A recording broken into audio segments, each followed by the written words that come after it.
But despite my best efforts, I feel like I haven't done much all week. You know, that's one of those things where you're still doing stuff. You're putting forth energy.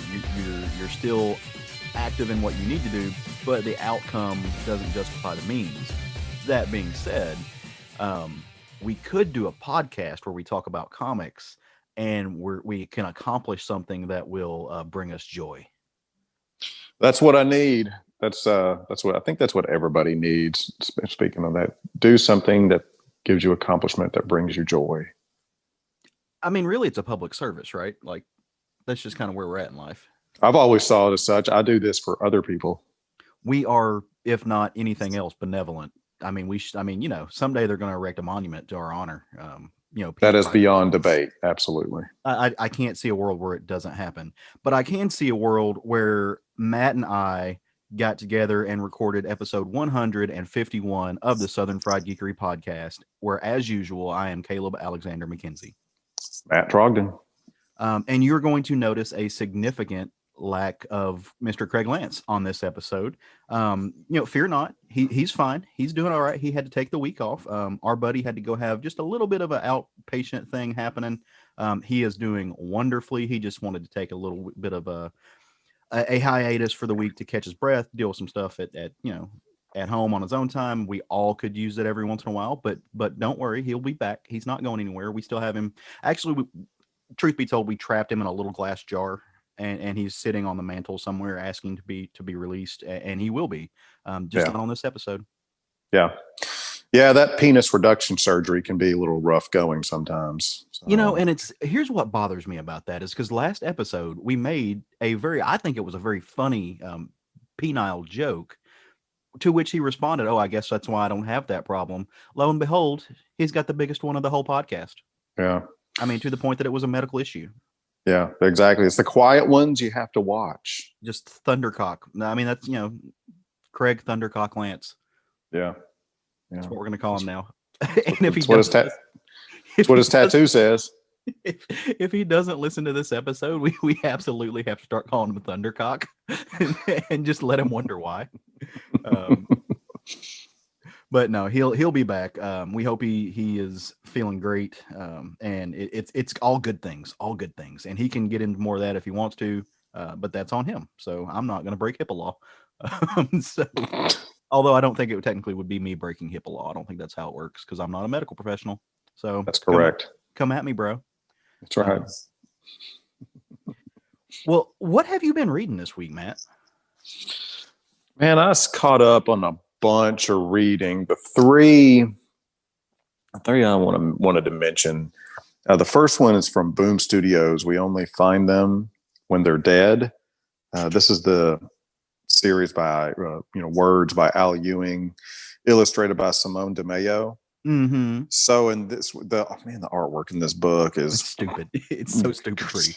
Gosh, dog, it is really, really good. From this, the layouts, the colors, everything is way above notch. But the story continues, and spoilers. Are you reading this, Caleb? Oh, of course. Yeah. Just making sure before spoilers. The title of the book is contradicted a little bit in this issue, but we're getting further in. You learn as the story progresses. You learn more about the main character and the main antagonist and what their motivations of each are. But it still leaves you with this feeling of, the big question is where's the story going? Because the protagonist's end goal isn't 100% clear. Mm-hmm. So yeah, good story. Really anxious to see how it keeps going. I just, Al Ewing having his own creator-owned property just has me immensely curious just to see exactly what he's going to do when he can do whatever he wants with the characters that he has designed, him and Simone DeMayo, of course. But so that one I'm once again recommending.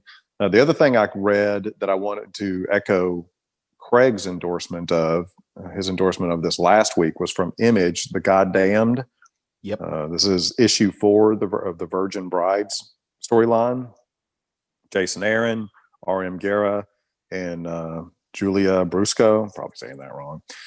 This is man, this story is really good. The artwork is outstanding, especially it fits this style of story very, very well.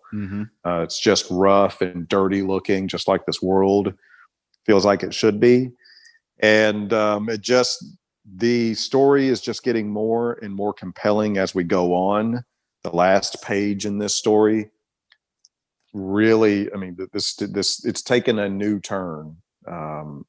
Not to spoil it, but this world that Jason Aaron has set this in, this untold biblical world, is real. I mean, it's just a great idea for storytelling. It's just a really great idea to play in this before the flood world that the Bible mentions just basically how disgusting the world was before the flood.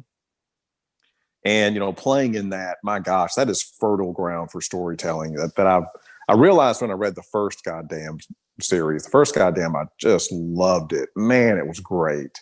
And I'm like, damn, this is a great idea for storytelling. There is so much you could do in this that would strike so many chords. So that, once again, I just want to make sure that I echoed Craig's endorsement of that book, because it's everything that he hyped it up to be. Everybody I know that's reading it you're like, man, this series is so great. And, and again, we have beat up on Jason Aaron a little bit for some of his choices in the Marvel universe, but his, what he does in his creator owned stuff is all, everything he's done creator owned is either really good or great that I'm aware of. Really good or great is his creator owned stuff. And I really wish he would do more of that, but he just loves playing in that Marvel sandbox so much. We don't get so much of his creator owned stuff that we used to in years past. I don't like, no, you're completely on point. I just don't understand why he can't bring this energy to the the corporate owned stuff, because it's there. It's obviously and he obviously loves the Marvel stuff, but like there is a significant and palpable difference in the energy that he puts into stuff like the Goddamned, which I'm sure he gets paid more for, but the stuff that he puts into his Marvel work. And I say that I loved his Thor stuff. I still love his Thor. I think his Thor stuff is still great. But his Avengers has been lackluster as all hell. I just don't know where that energy is. Well, I mean, I can't help but believe a lot of that has to do with the demands of a Marvel schedule. Yeah. I mean, you're not going to be able to keep up that level of energy with the schedule that Marvel demands versus your independent work that you can do at your leisure. Who knows how long this goddamn storyline has been in development? Who knows how long it's? That's true. Meanwhile, you don't have that luxury in this Marvel universe. You got to keep pumping them out, and that's why. I mean, so many writers, their work is better in their independent stuff because they can develop exactly what they want to at their own pace. They can't do, Jason Aaron or anybody else can't do exactly what they want to do in the Marvel universe. You're on a leash there. Yeah, that's true. So I mean, it's that's why it always strikes like way above board with me when somebody takes within the Marvel universe and does just a great, compelling story, because it's harder to do so, much harder to do so in that universe, because you have to be to a certain level loyal to continuity, loyal to the character's past, play within the rule book of that. You've got to navigate editorial. Yeah. So like when you have somebody like Marvel, in the Marvel universe, like Al Ewing, what he's done with the Hulk, right? It's just amazing that he's made that so super compelling while playing in that sandbox and by their rules. I mean, it's so when somebody is able to do it, it's super impressive to me. And Jason Aaron has done that before, but he's been playing in that in so many areas for so long. I mean, nobody bats 1,000. That's just, it's just what it comes down to. But to wrap up my short stack, also I read number 22 from Image Comics, the series Moonshine by Brian Azzarello and Eduardo Risso. And I don't know if this is the final. I've quit guessing if this series is ended or not. When it says the end at the end of a book, I don't know what the fuck that means. Does that mean the end of the arc? Does that mean the end of the series? I don't know. It says the end at the end of the series, but I don't know. I don't want it to go away. It continues to be great. Eduardo Risso, who we've just bragged on every time his name comes up, continues to, seemed to bat 1,000 on the topic of batting 1,000. Mm-hmm. The story, this is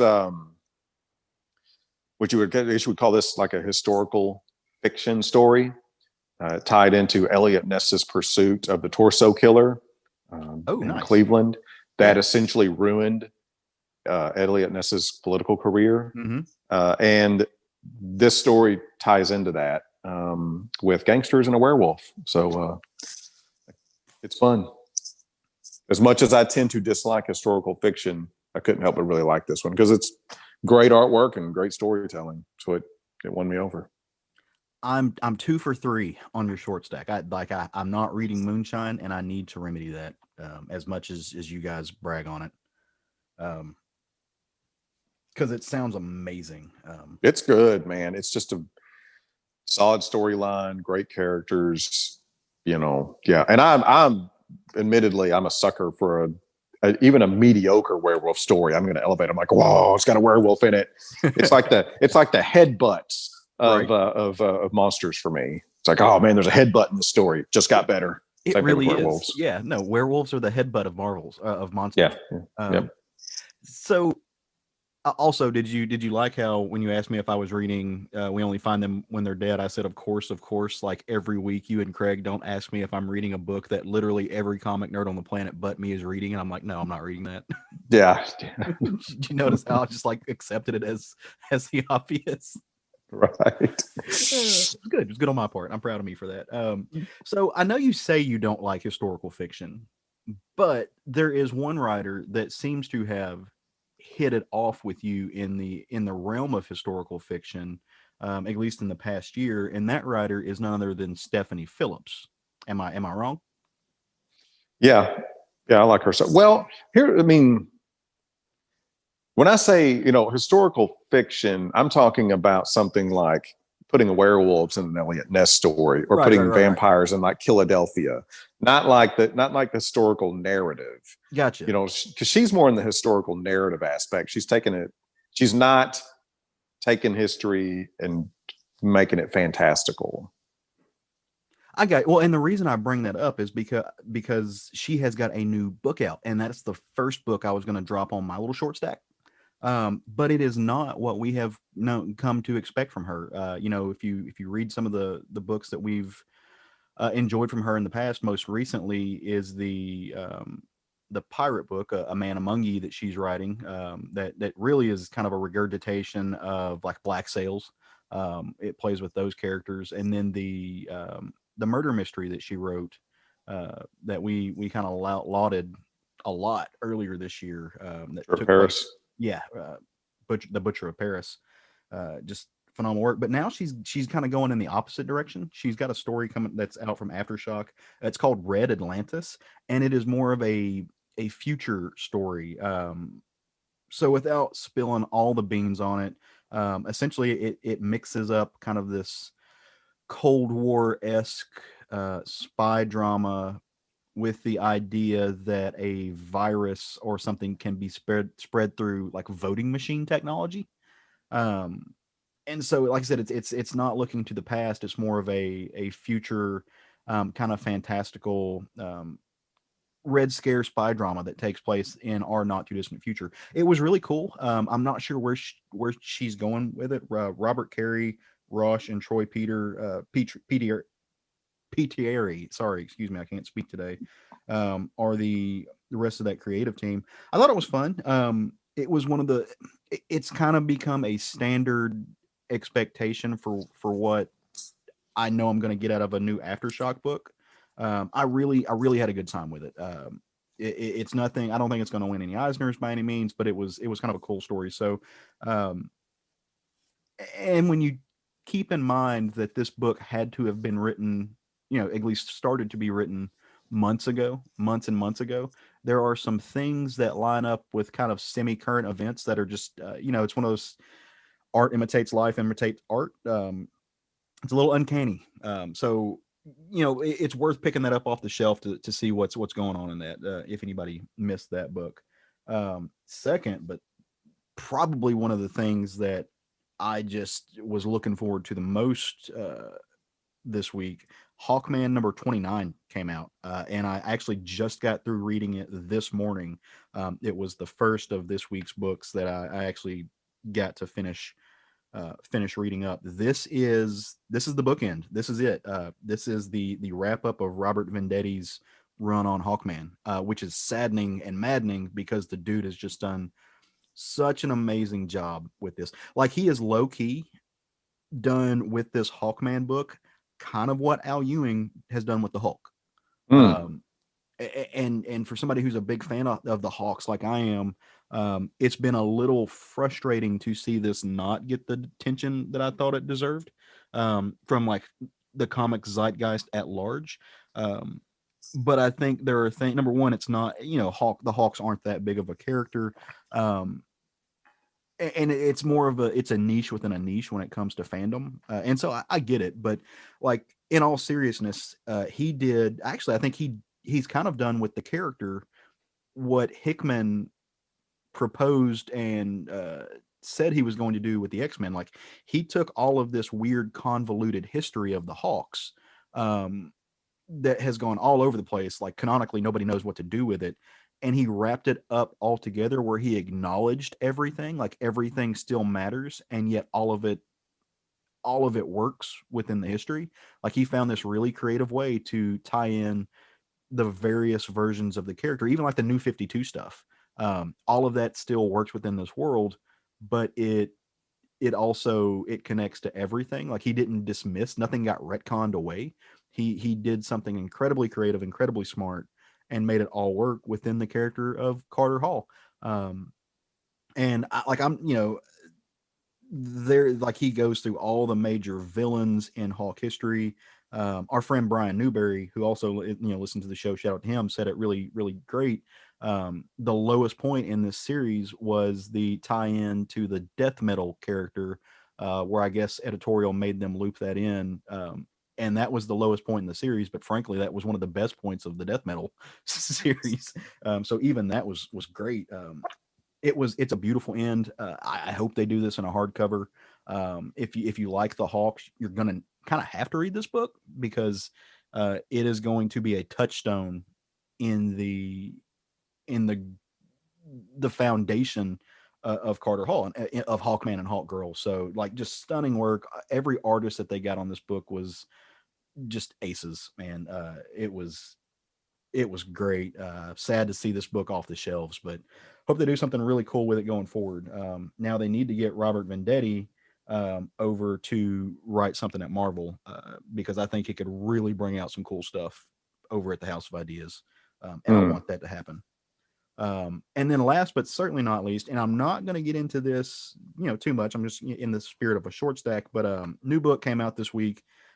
We actually had discussed talking about it on the show as part of the roundtable, but a little a little fearful, I think, for a repeat from last week, we opted not to. But that book was Taskmaster #1.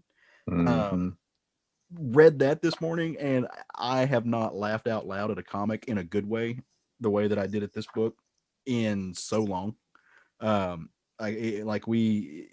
frankly, it's completely and totally my fault that we didn't do this book as a roundtable. But it was excellent. The creative team on this book is killer. Judd McKay just brings a whole new level of comedy to this character into writing it. Alessandro Vitti does amazing on the lines. You got Guru FX that did colors, Joe Caramanga dropping some letters on it. It is a little slapstick comedy. It's very on the nose, with realizing the almost seminal ridiculousness of this character. And it just plays it up so well. Was a little afraid that it was going to get like the video game treatment, but it didn't. It shied away from that. But just to get you hooked and interested in what's happening, the book opens up with Taskmaster taking part in a golf tournament, doing the Magia doubles memorial to take care of all those family members left behind from dead Magia Magia gangsters.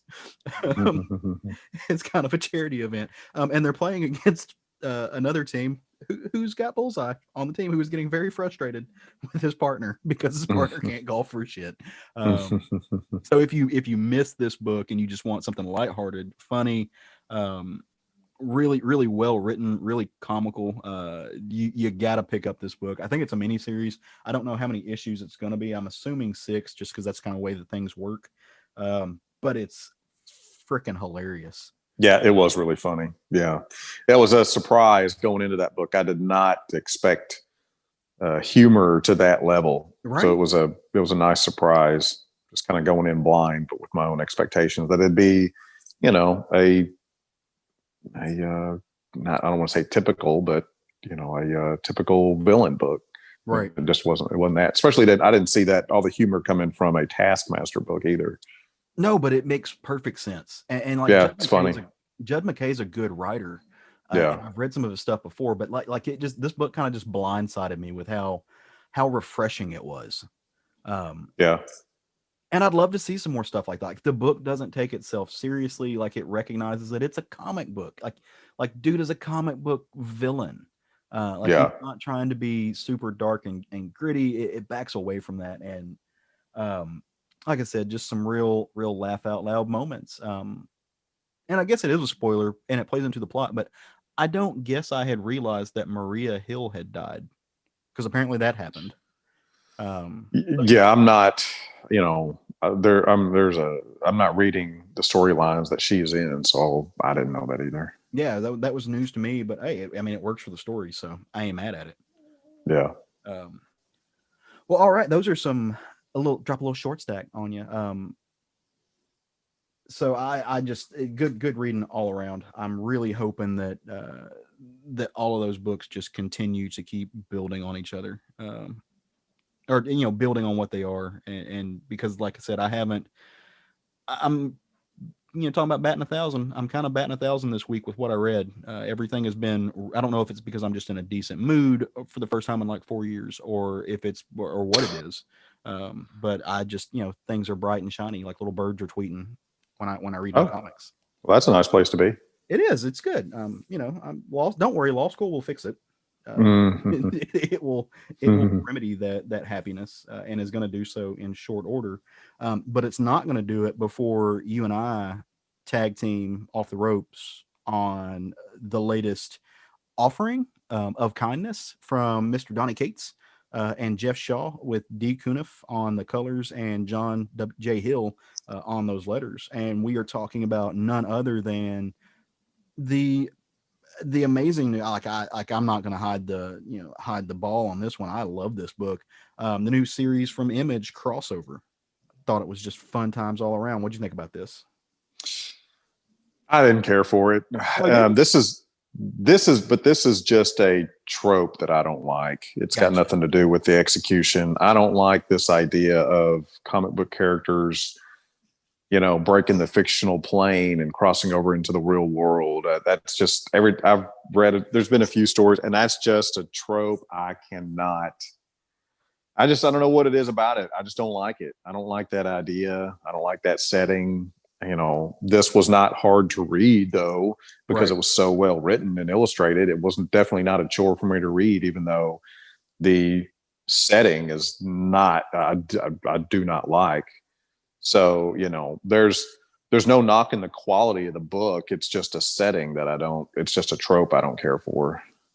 Okay. It's like, number one, I didn't know that about you. That's kind of surprising. Now, and it's got me curious. Is it the fourth wall breaking just in general you don't care for? Like you don't like when you see it in, Deadpool or like in She-Hulk, or is this something different? I mean, that's hard to say. I mean, if breaking the fourth wall, if it's done really well, there's some really funny, great moments in like Deadpool's history where he's broken the fourth wall that you can't help but like.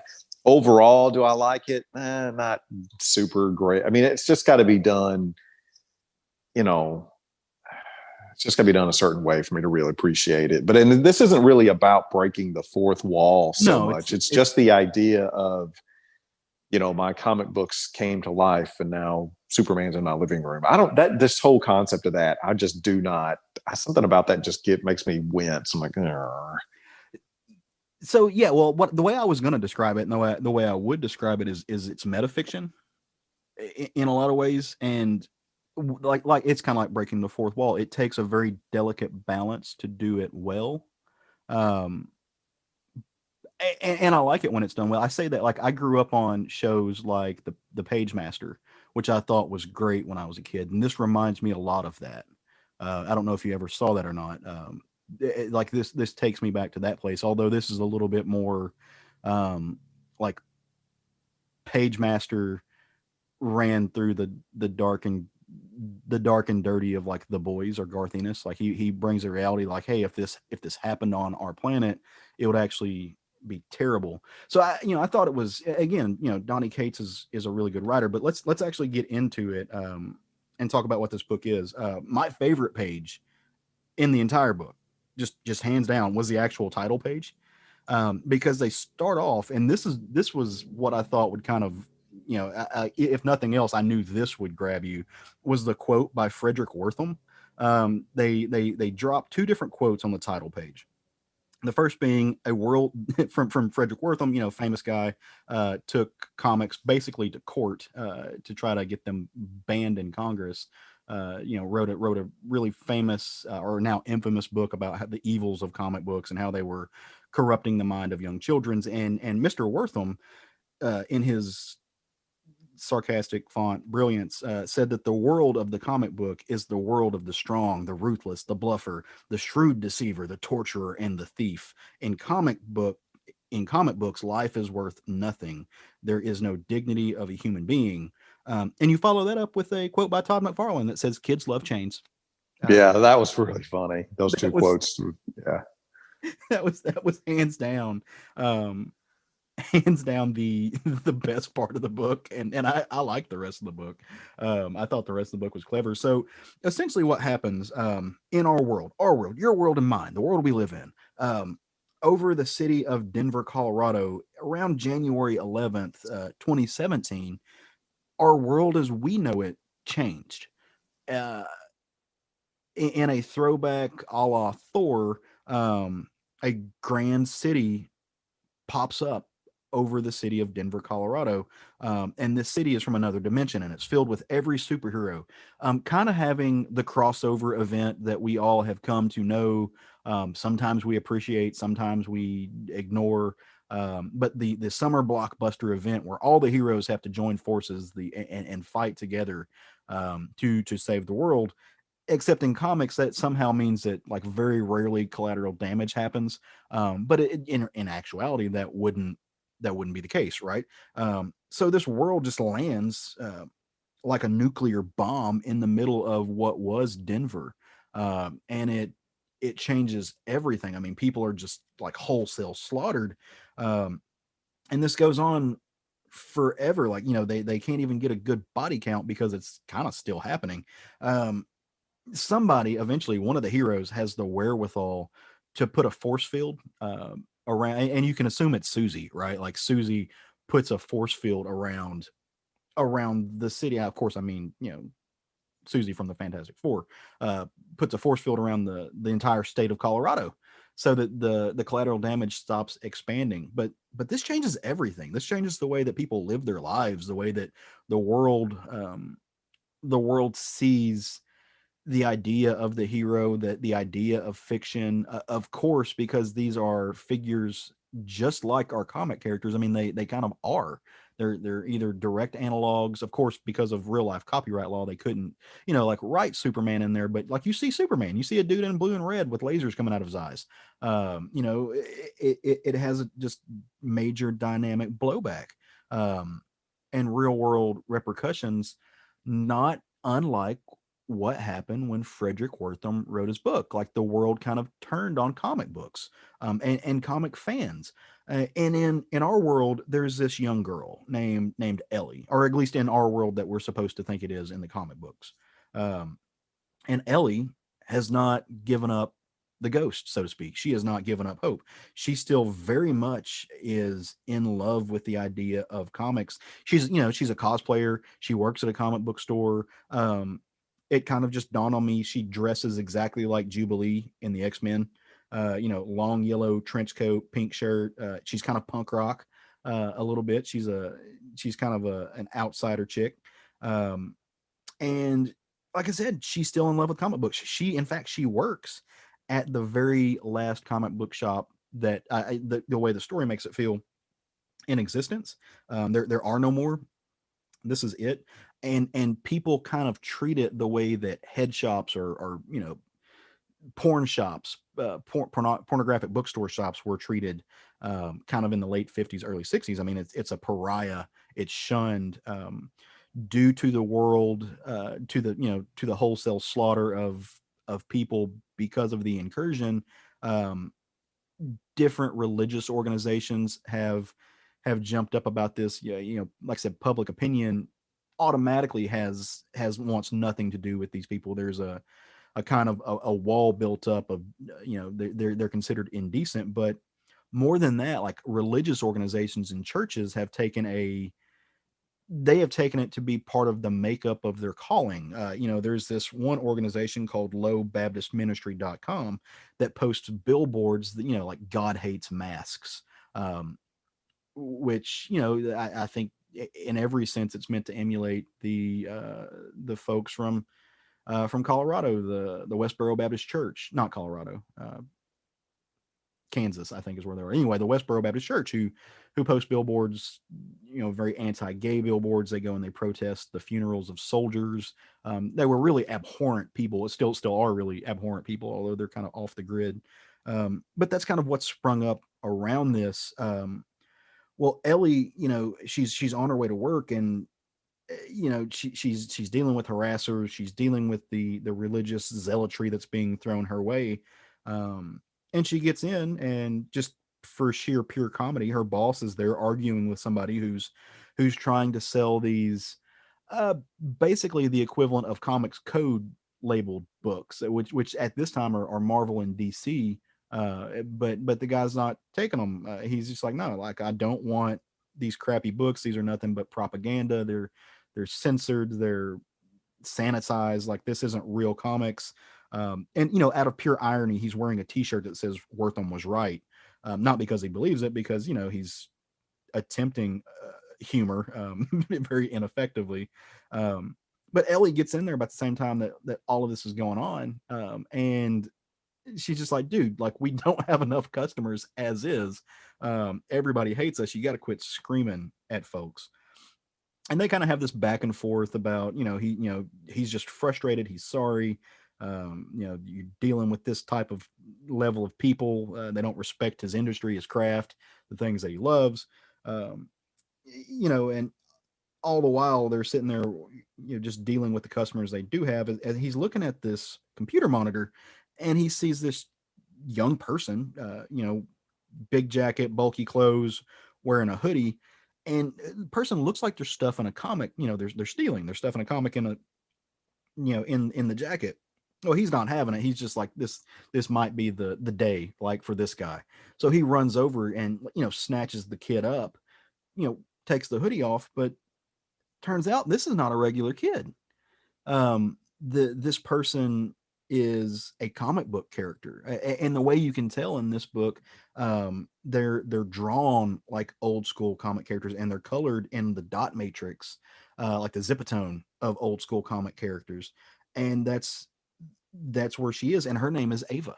And she's not supposed to be there, like, right? Like, all of these characters are supposed to be contained within the Colorado Dome. And she's basically the living embodiment of everything that scares the ever-loving shit out of the common man. And so once that hood gets taken down and they see her skin, they see the cartoonish nature of her being, they all freak out. They run out. And of course, this gives the religious zealots, the religious bigots outside, the excuse they were looking for. So they bar the doors, they surround the buildings, they get ready to go into full assault mode. and all of this is being led by this one kind of staunch collar wearing preacher. He's got the typical visage of what you might imagine either a Catholic or Catholic light Episcopalian uh, minister would. He's wearing the collar, he's in the black suit, um, but he's kind of maniacal. Like you get that from everything. He's the mastermind. Like he knows exactly what he's doing. In some ways, he might be a true believer. In other ways, he is really trying to present himself as the figurehead, the forefront of this cult of personality. Um, but he's got his own issues, right? Like he's got his son named Ryan, that I guess he's got him with him in the truck. Ryan's got a little bit of a black eye. There's been something that's gone on, and so Pastor Lowe goes over to the kid, and he's just like, "This is your chance for redemption. You brought shame on this family for something we don't know what. We do know what the kid was reading comic books, right? But there's it's an allegory for something else, obviously." Or at least that's the way I read into it. And he's like, this is where you prove to me, you prove to the flock that you are who you say you are, and that you really want to be redeemed for like bringing shame and sin into our lives. And he hands the kid a Molotov cocktail. and the peer pressure, the need to be part of a family, the need to right some type of perceived wrong takes the better of this kid who very very obviously doesn't necessarily want to do this. You can see he's struggling um with his actions. Like he's not quite there yet. He doesn't know if this is right or wrong, but the need to belong, the need to, I guess, impress his dad, to overcome some type of inner demons, he throws the cocktail. Like he launches this thing into the comic shop. And yeah, there's a big old boom, right? There's this giant explosion. And Ellie and this kid and the comic shop owner, they've got to get out of there. They've got to run. All the while, like while this was going on, Elle is talking to the kid. She's talking to Ava, and she's like, how did you get out? And Ava's like, well, there's this guy who, he kind of acts like a coyote, so to speak. Like he funnels people out into the world. He gets us away from all the chaos and carnage destruction. My parents are still in there, and you come to find out that Ellie's parents were still in there too. She doesn't know, but she got separated from them. And she's like, well, who's this man? Who's this person that helped you get out? And so Ava grabs a crayon and a piece of paper, and she starts, drawing the way that a kid would draw a cartoon character or a stick figure. And she draws this figure with a giant S on its chest. And just to really drive the point home, in case somehow you missed the context, Donnie Cates lets us know in a little text box that this is a story about hope. Um, and then you get the whole to be continued thing on the very last page with this giant ellipses, because not only is there a lot of power in the ellipses as a literary mechanism, but it's also our main character's name. Ellie is actually, her real name's Ellipses. um, Mechanics of this story I thought were great. uh, there is, like I said, I'm into metafiction. If you're not, then you're kind of like probably in the same boat that Matt is, and that you think that this is probably a really well crafted story, but it's not your cuppa. And there's no judgment in that. Um, I think it was a fantastic first issue. I'm not sure if that will carry through the entirety of the series. We'll have to see where it goes. Um, but yeah, like I think it was fun. Like it piqued enough of my love of comics history, um, with Wortham, with the Comics Code Authority. It piqued enough of my like my personal experience with comic shop people. People who come in and sell, and they think like they've bought in every first issue ever that they're convinced they're going to be able to turn in and send their kids to college on in the 90s. Um, and my own personal experience as a gay dude who's in some level had to experience or deal with like the religious zealotry, the bigotry, God hates masks, God hates everything else about you mentality of some religious groups. I don't know. Like I found this very compelling, uh, and I'm curious to see where he's going to go with it. Yeah. Did you read? Did you read Kate's that little one pager that Kate's put in the back? I did the one where he kind of gives a little bit of an idea of where this came from. Yeah. Mm-hmm. Yeah, so I had no idea that apparently Donnie Cates has had like not one but two brushes with like very serious close calls with death. Yeah. And that is what led to him writing. And I haven't read the series, but I'm fairly certain he did it with Jeff Shaw. But God Country, which was really I think the breakthrough moment for Donnie Cates. That's not where I found Cates through Redneck. That's where I really latched on to his work at. But apparently that's what led him to write God Country, which was, like I said, his big breakthrough. Mm-hmm. And that's where the impetus of this story comes from, because it really is an idea that stems from the ellipses, right? Like, and that to me is a guy who like got my degree in English and like is kind of a writing nerd. Like I find that fascinating. Like that, like like there's so much in the ellipses. Entire worlds are in that little literary mechanism that he's able to pull out from. And yeah, and I think that makes it all the more compelling, at least on my end, right? Because you know that there is some heart in this, and he's being very honest.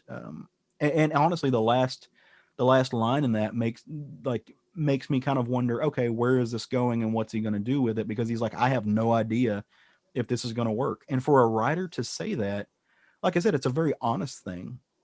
But usually you don't get that from writers. Like you don't see that a lot. Like they're not quick to admit that they don't actively know if it's going to do what they want it to do. Like I thought that was a very raw and honest moment from a writer. Yeah. But what's interesting is then artists to entertainers, however you want to say it, how often that sentiment is prevalent through their entire career. The one that jumps out to me is George Carlin. Mm-hmm.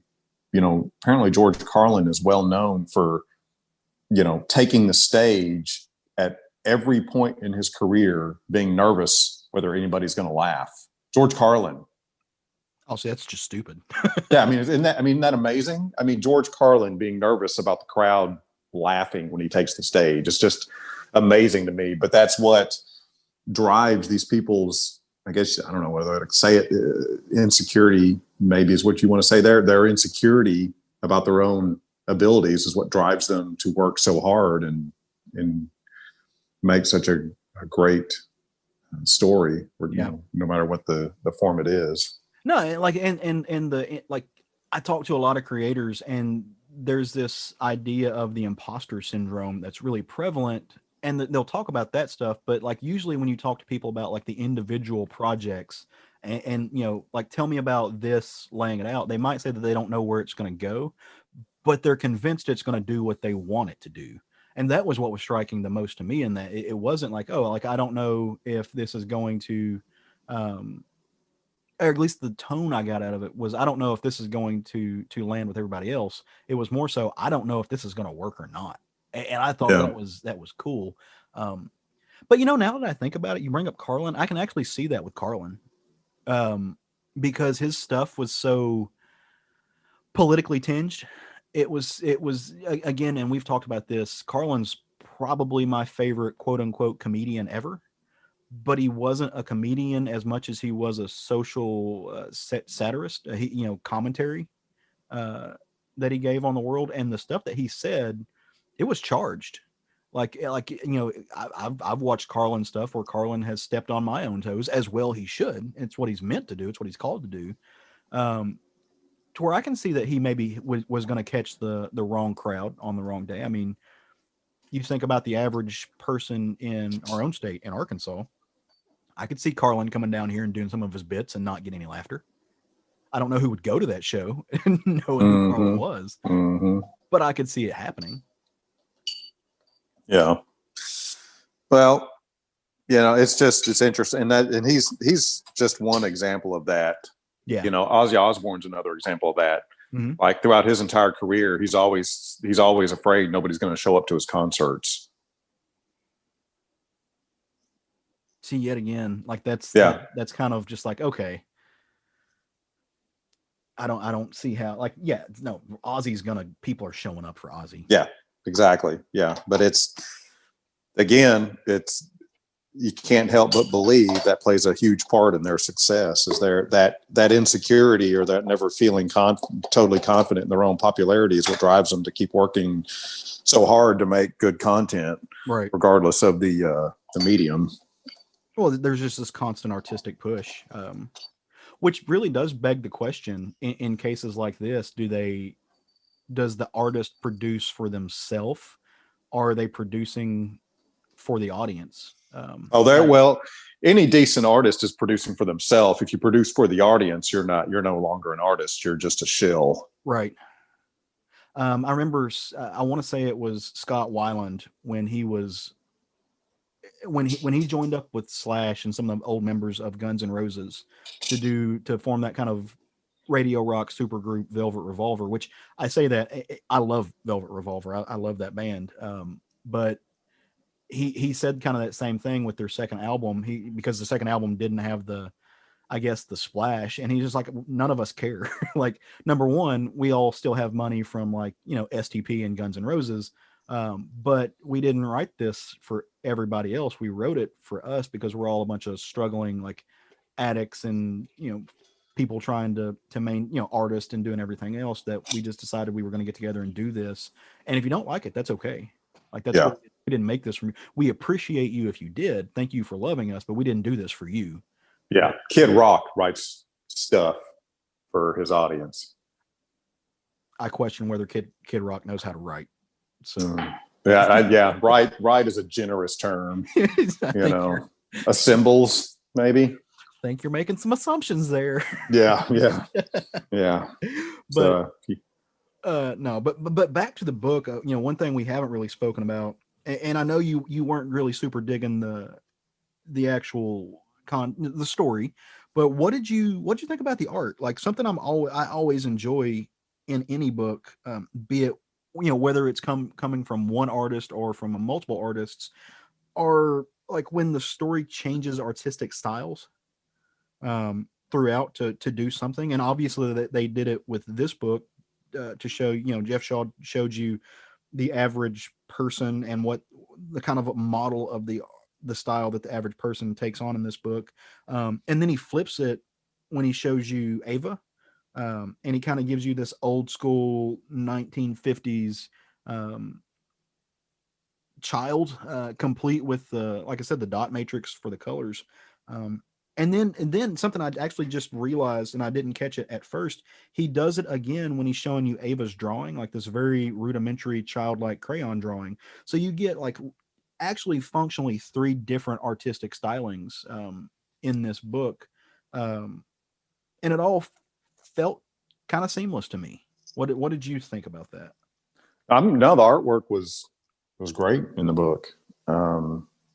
Like I said earlier, I didn't care for the subject matter, but the narrative and the artwork still made the story easy to read. Mm-hmm. And and I took from that, as far as you're referencing the way the little girl appeared in that dot matrix coloring.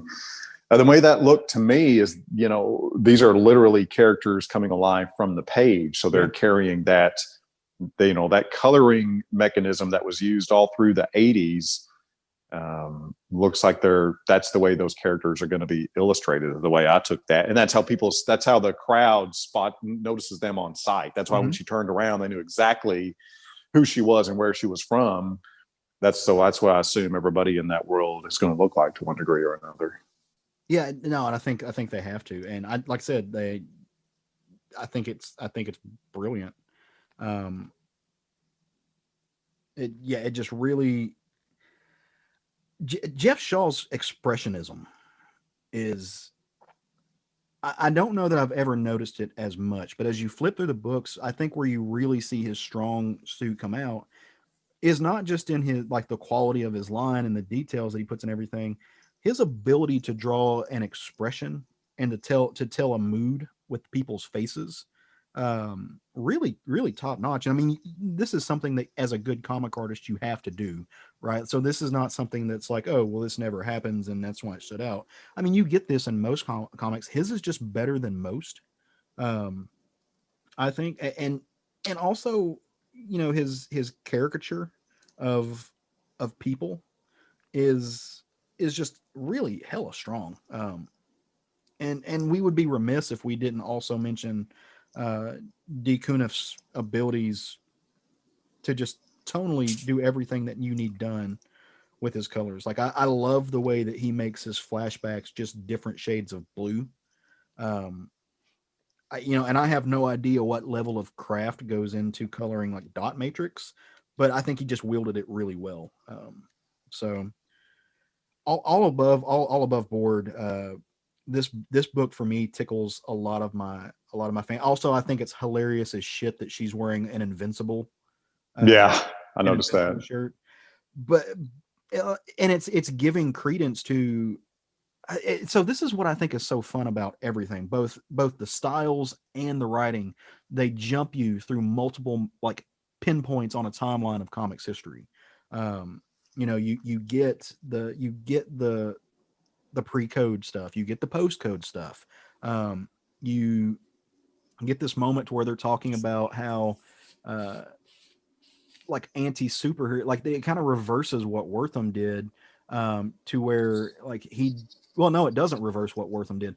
They completely don't want, as far as this comic shop goes, they don't want superhero, or they only want superhero comics. They don't want the stuff that was censored and sanitized, which in this world, I guess superhero comics went by the wayside, and books like cowboy books and detective stories became more prominent, which is absolutely not what happened, right? Like it was the exact. So when I say it flips it, that's what I mean. I don't know, like just together, I think it forms a really compelling story.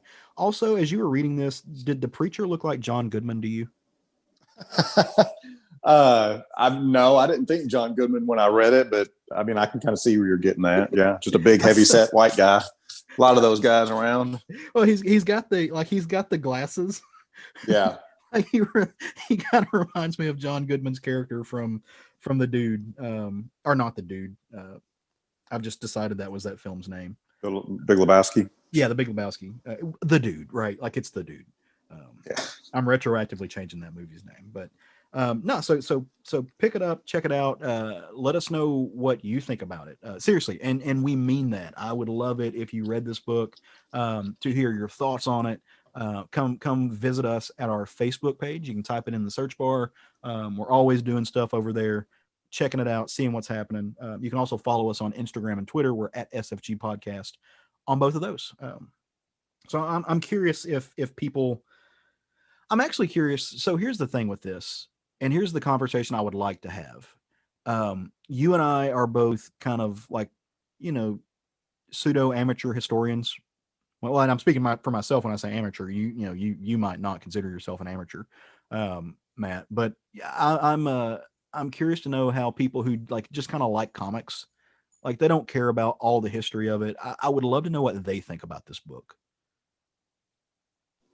Yeah, it would be interesting. I mean, if you're not, I don't know, super read up on or super interested in the history of the medium, um, it would be interesting because a lot of people. I mean, well, I say there's a lot of people don't know who Wortham is. And they Right. have no idea what his impact was or what he tried to do. So it'd be curious to know what the average reader thinks of that Wortham quote and what that may or may not compel them to research. I wish everybody would research it and read into it. It's just another example of scapegoating and censorship, and just how easy it is to do that. No, it's McCarthyism, right? Yeah, I I mean, mean, it's at all least those things. in, Yeah, in my opinion. yeah, it's that as well. I mean, it's all those things, and And it's not unique in American history. We had the same thing with the Tipper Gore explicit lyrics, right, quote unquote, trials. We had the same thing with the way video games were demonized, Dungeons and Dragons. I mean, this goes on. This will keep happening and keep happening, keep happening. And this is just another one of the better examples of it being more successful and actually suppressing creativity. I'm actually curious about this because it's something I don't know, and I'm willing to bet that you do. So the Comics Code Authority, that was not mandated by the government. Like, comics got together as an industry and said, okay, like, yes, Wortham is doing all this stuff in the, like, we're coming before Congress. All of this stuff is happening. It's affecting our thing. Like, public opinion is swaying against us. So we're going to stick this little stamp on our books that says this is Comics Code approved, and it's good for little Johnny and little Sally to read. And like, there's no vampires and there's no blood and this, that, and the other. And it's just going to be good, wholesome fun. Like, they chose to do that on their own because of public backlash. With the Tipper Gore stuff, with the parental advisory label, did the music industry get together and do that on their own? Or was that like, did the government in some way mandate that? No, that was, if I recall correctly, that was something that was mandated. Like, it was okay. what they instituted is like, okay, you need to make this album a rated R album, just like the movie industry rates, is because this is explicit. Here's your rules for explicit content, and you need to label it as such. That was forced upon them to do so. Okay. I couldn't remember if that was like a self-fulfilled thing or not. No, they were, in fact, the record labels and the artists fought it vigorously. But what's so funny about it is it backfired. So and it backfired so gloriously. That's kind of where I was wondering, is if it, and I'm like, just me and myself, I'm kind of always wondering about these like socio-political ebbs and flows. I really do wonder if the psychology of this is being forced by the government is what made that backfire in the way that it really didn't backfire in the comics, where they, people looked at it and said, okay, we're gonna do this on our own. Well, I mean, the reason it backfired in music is because it didn't change the content. It just labeled it as explicit. Right. And, you label something as explicit, that gets people's attention. All of a sudden it's sexy and dangerous, and that is going to sell. That is when people want sexy and dangerous. But what they did is they took all that out of the comic book thing and sanitized it. That's true. It didn't. Yeah. No. Yeah. Okay. These are the things that go through my head as we talk about stuff like this. Sure. Yeah. For whatever reason. Also, we're changing the name of the podcast to Sexy and Dangerous Comics. That's got to happen first and foremost. Welcome to episode 1 of Sexy and Dangerous Comics. Sexy and Dangerous. I think we just take the Sexy and Dangerous. I think just stop right there at Sexy and Dangerous. That can be applied to so many parts of the show. Well, maybe that's the name that we, like, whenever Craig is absent, maybe we just call, the Caleb and Matt hour just Sexy and Dangerous, which begs Sexy and Dangerous. Which begs the question, which one of us is sexy and which one of us is dangerous? Depends on the week, I think. I don't. Both can be true at the same time, my friend. Ebb and flow, just like you said. I like it. Well, what did you read this week, brother? I want to hear about that. Man, like I said, I caught up on a lot of reading, and I read 3 or 4 issues of Marvel's X of Swords event. So just in general, I wanted to talk about the X of Swords event. First of all, of course, this is taking place, of course, within the Marvel's X-Men universe that's been spearheaded by Jonathon Hickman, and a stable of other creators, artists, and writers. And it is so good. And that is coming from a person who really positioned to dislike any given event. I've used the term event fatigue over and over again, because I've got event fatigue. You want to get me disinterested in something, give me the latest event. Well, I started on, I've loved the X-Men, Jonathon Hickman's redesign of the X-Men universe so much. I went into this, I was, not super enthused, but I, didn't really have to convince myself to read it either. And it has just gotten better and better as it has gone deeper into the story, crossing all the different X titles, Marauders, X Factor, X Force, X Men, all these titles. I really, really look forward to each one of these. And, given that you've got so many different writers specifically making these stories, flow so well in between series, and especially I'm not reading all of the X titles. Right. I'm reading most of them, but the ones that I'm not reading, I can still follow very easily throughout this X of Swords storyline. They've just really done a great job of apparently working together to make the story easy to follow, on top of being just plain fun. Yeah. So I just wanted to point out the X of Swords series, just give a lot of props to the quality of the story, the entertainment value, and just the simple fact that they've made this all flow so well. Of course, the story has come to the point where all of the swords have been gathered by each one of the chosen fighters.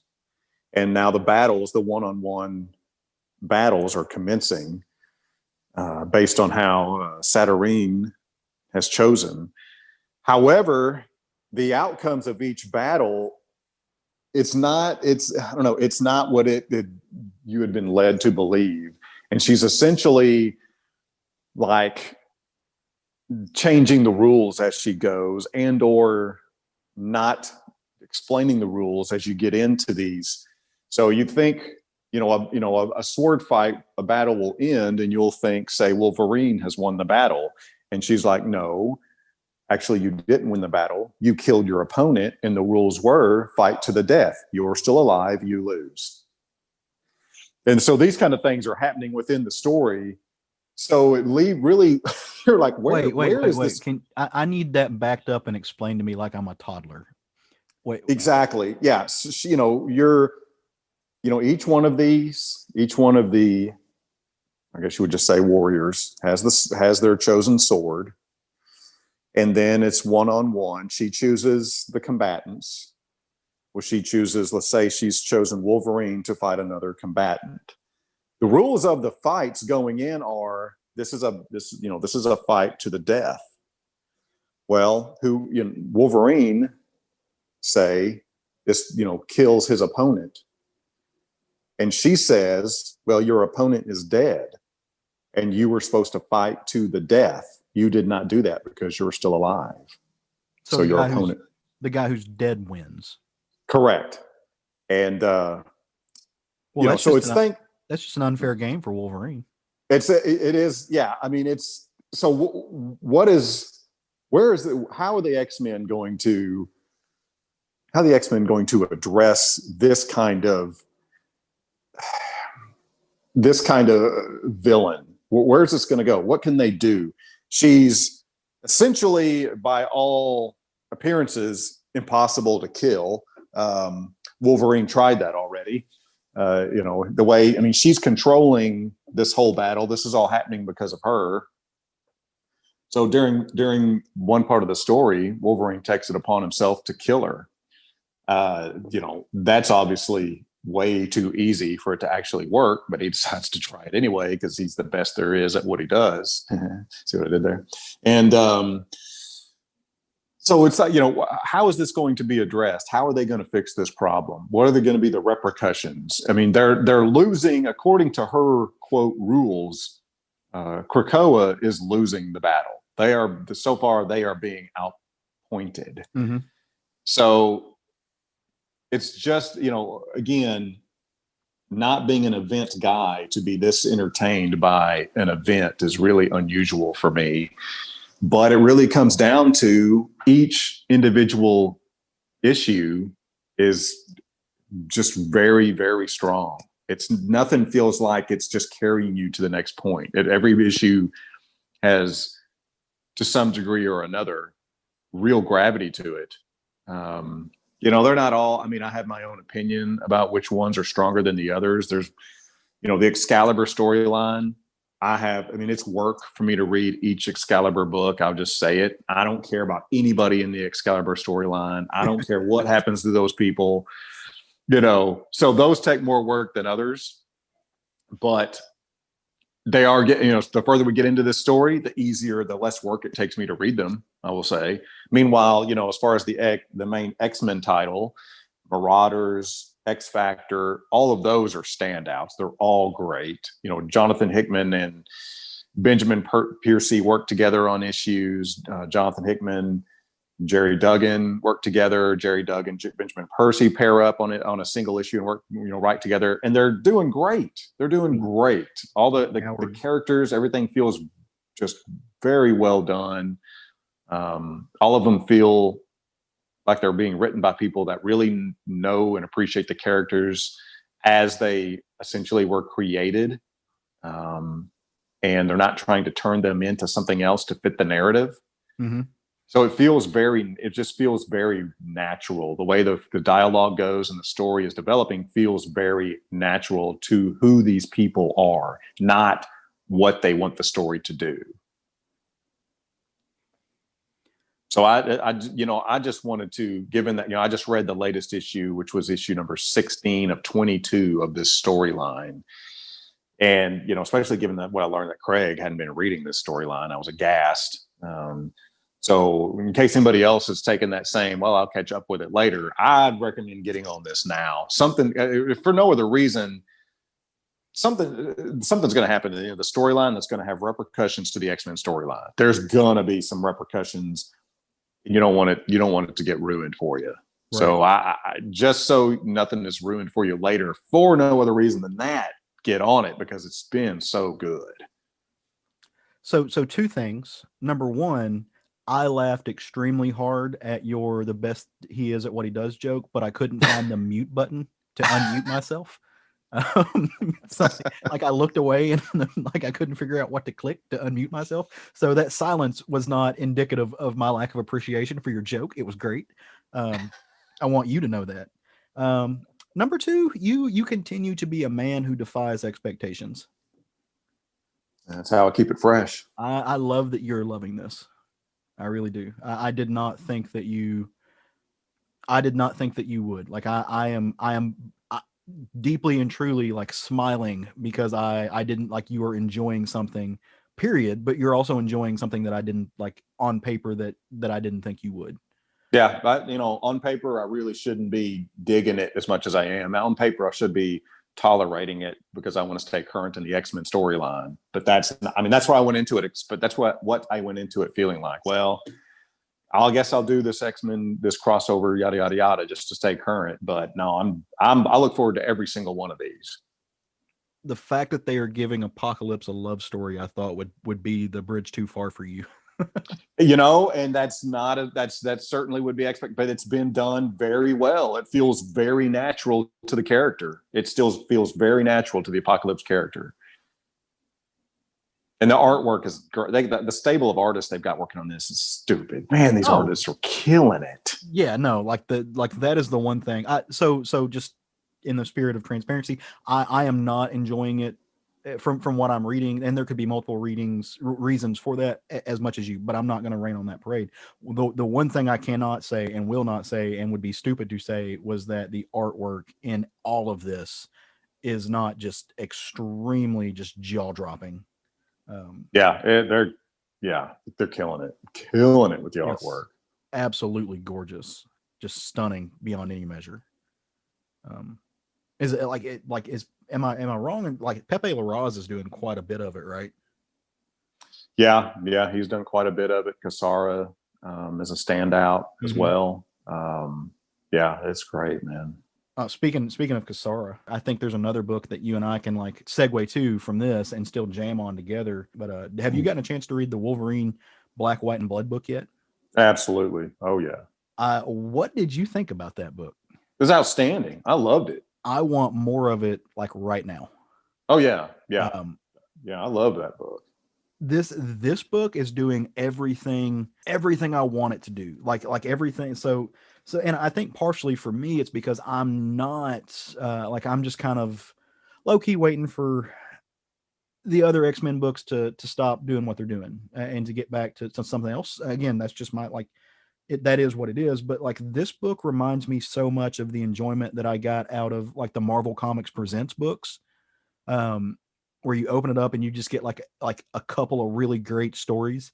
In this book, they all just happen to be about, you know, the man himself. They're all about Wolverine. But each so the first issue has standalone stories. There's 3 of them. I thought they were incredible. Jerry Duggan, Adam Kubert, Frank Martin teamed up to do a story called The Beast Within Them. Matt Rosenberg, Josh Cassara, and Guru FX did a book called, which was to me my freaking favorite of the stories, called I Shall Be a Wolf. And then Declan Shalvey, that man, myth, and legend that he is, handled all of it on a book called Cabin Fever, or a story called Cabin Fever. Like dude, I was not expecting to be so excited about the second issue of this, which is going to have completely new stories and new creative teams. But if it's anything like this, this was a home run. Was there any of the stories that stood out for you more than the others? Jerry Duggan's story. Okay. Yeah. And I'm, you know, that may be just some of that may be my own prejudice, but I really appreciate Jerry Duggan as a writer. So I went in really frankly expecting to like his story the best. Mm-hmm. And that may have skewed my impartiality to it. And I am just a sucker for these old Weapon X stories. Well, dude, I was going to say, like, I am not surprised by you saying that, because just knowing you and you know, the history of our conversations together, Weapon X is one of your favorite all-time stories. Oh man, I adore that original Barry Windsor Smith Weapon X story. So give me a story set in that world, and you got to try to screw that up for me. So that was a freaking softball for me personally, is to Jerry Duggan to write something set in that. Yeah, and he killed it. I just love that story, that setting.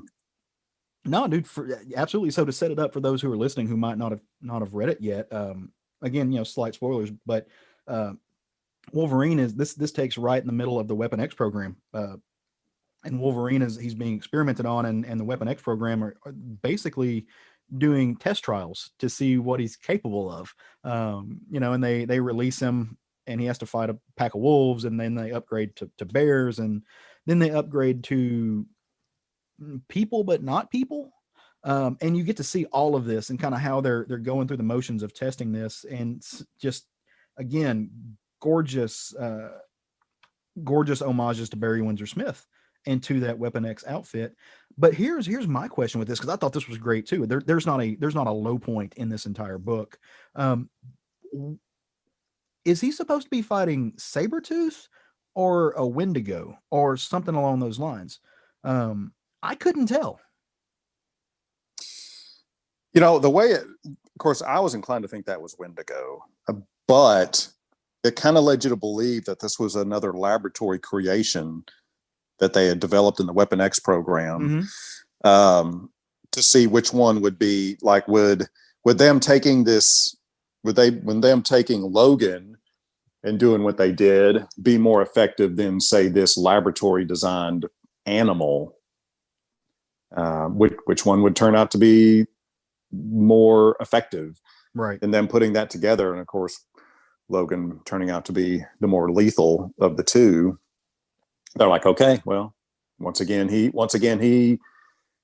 has proven to be the one to go with, so we'll keep developing him. That's the way that read to me, but they're not clear on it, so it kind of leaves it to you that, you know, that could have been the Wendigo that they essentially knew was in the area and let him loose upon it. You just don't know. Yeah, so maybe the answer is all of the above. Yeah, of course, you know, Wendigo has a tail, and this creature did have a tail. So yeah, it sure as hell looks like the Wendigo, but that's for sure. It sure as hell looks like the Wendigo. The only thing that got me thinking that it was not Saber, because when I read this through the first time, I'm like, oh, like that's a weird take on Sabretooth, because this thing has a gaping maw of just like teeth, right? Like in a way that Sabretooth never has. Right. I just couldn't tell if that was what it was supposed to be or what. But again, I didn't care because it was awesome. Yeah. Yeah. Yeah. So I was just curious, like from a history standpoint, if you knew the difference, and that's kind of where I landed on, which was that it was a Wendigo. Also, fun fact, and this is maybe something that has been established before, and maybe I didn't realize it or what, but that famous table from the Weapon X storyline, Mhm. apparently, and again, maybe you can shine some light on this. It's a giant magnet that is what they use to keep Wolverine like locked onto, since his bones are laced with adamantium. I didn't know that. And again, I have no idea if that's a new thing that he just like created right now, which is freaking genius if it is, or if that's been the thing all along. But yeah, giant magnet. Yeah. Yeah. I don't recall that being spelled out specifically in the Barry Windsor Smith storyline. And I've reread that storyline so many times, it'd be embarrassing if it's in there and I don't remember it. But Right. yeah, I don't recall that being lined out specifically. I don't either. And when it comes to the trivia stuff, I'm fairly decent at it, but I think that's brilliant. If that's Oh the yeah. case, that might be, for nerds like me, that might be Duggan's biggest impact on the X-Men. Like, The magnet table. if like I'm gonna meet him someday and just be like, hey, all that work you did, yeah, Caleb, yeah, all that work, nothing compares to the magnet. The magnet table. Yeah. Do the chef's kiss. Oh, the magnet table. That better be engraved on a granite headstone after your passing, like just Oh my the man who made gosh. the magnet.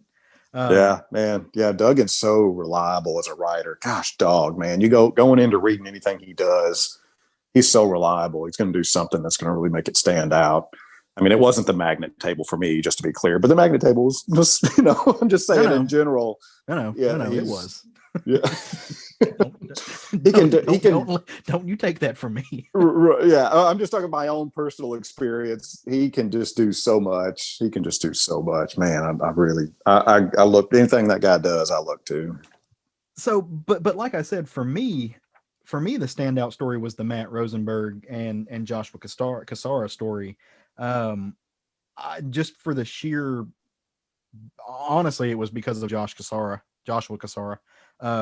The art that he put forward on these pages was insane. I mean, from Yep. the very get go, where you get this image of Logan just like gushing blood from his torso and grabbing a book in this like wreckage of a some type of house or a bar or something, with all of these Hydra agents just littered and scattered around dead. And of course, he's being taken into custody by other Hydra agents who are slightly more alive. But you're just like, what the hell is happening here? I mean, it's just like the detail and the texture of these pages. And because I'm an art nerd, like I like the fact that most of it is in black and white with a little bit of, well, a lot of red because there's a lot of blood, but like you're basically just seeing the pencils and the lines. Just tickled all of my fancy in that the same way that, like you said, Barry Windsor Smith does when you look at his old pencils, or any of those people who are just known for the texture of their work. Like it just makes me incredibly happy. But in this, Wolverine, like I said, been taken into custody by these Hydra dudes, right? And the Grand Inquisitor of Hydra is trying to get some information from him. And what the information that he's looking for is, it has to do with Nick Fury. Like he wants to know, like they're tracking down Fury, they're trying to get him. And turns out Wolverine has been working with Fury, and that's how they found him. They've been tracking these two just pillars of the Marvel universe. And I should say, this is old school Nick Fury, like white dude eye patch Nick Fury. And they've tracked him down. Well, they you tried to use the power of numbers to corner Fury and to corner Logan. And they think that they did. They think they got the better of them, and they're gonna interrogate Logan for information. But look, it's Fury and Logan, right? Like they're never, number one, you're never gonna outthink Nick Fury. And this has all just been kind of a setup to get the Inquisitor right where they want them. There and look, the story, without ruining it, it ends with a bang.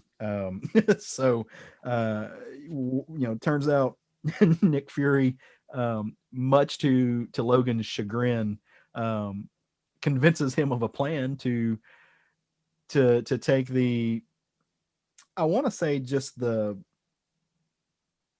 I don't know what you would call it, this Grand Inquisitor's high opinion of himself, and play it against him, and it works out amazingly. And it just, like I said, it ends with a bang. I'll leave it at that. Josh Cassara is, and I got to quit calling him Josh Cassara. Joshua Cassara is what I'm assuming he goes by.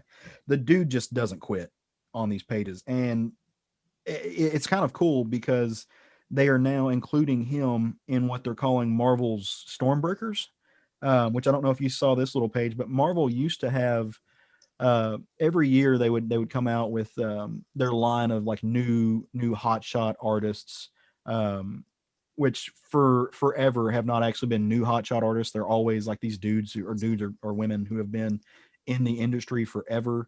But now they're still kind of doing that, and they're calling them Stormbreakers, but it's not,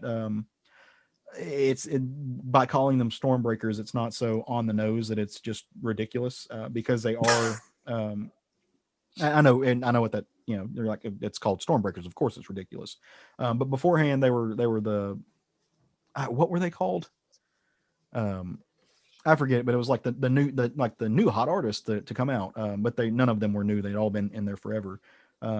So part of this new lineup, this new stable, they've got Carmen Canero, they've got RB Silva, which again, yes, Natasha Bustos, Patrick Gleason, Iban Coelho, Peach Momoko, Josh Cassara, and Juan Cabal, all folks that we've talked about on some level or another, who've been around for a while, but just well deserved, incredibly well deserved. Like this all started back in the 90s, like doing the Stormbreaker thing. All started back in the 90s, where with the people who inevitably branched off to become the Image founders. So, or most of them did. So I think they call them like hot shots or something. This just lands like they well deserved and well earned. Yep.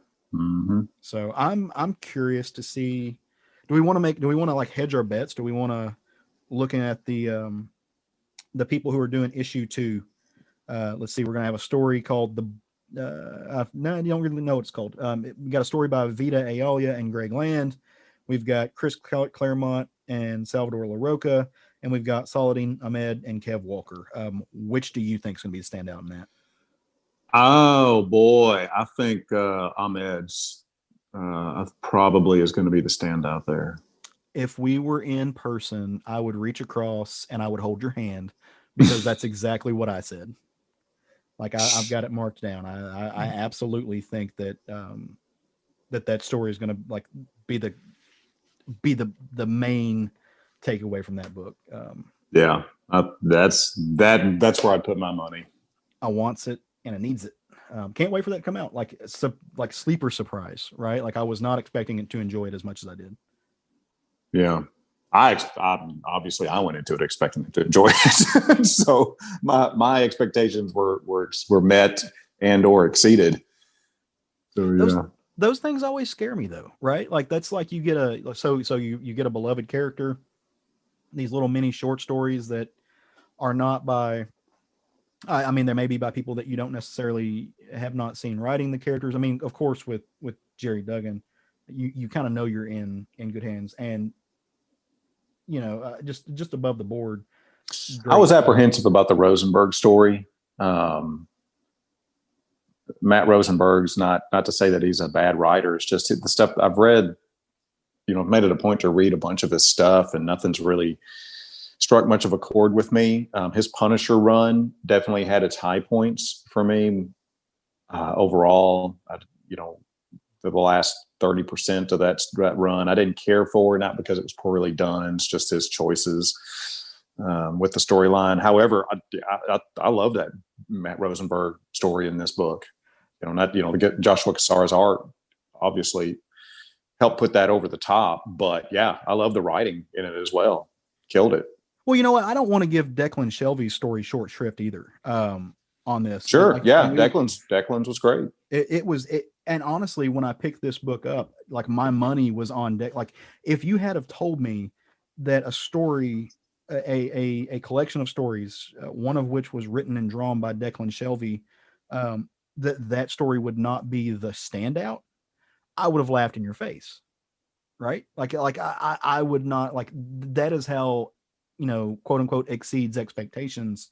The rest of this book was because, while like my personal level of enjoyment for the Robinson and Cassara story, like I like it better than else. There's no story in this book that is quote unquote better than the other. There are stories that make us happier. For you, it's because it ties into like a beloved storyline. For me, it was because I'm just obsessed with Cassara's art.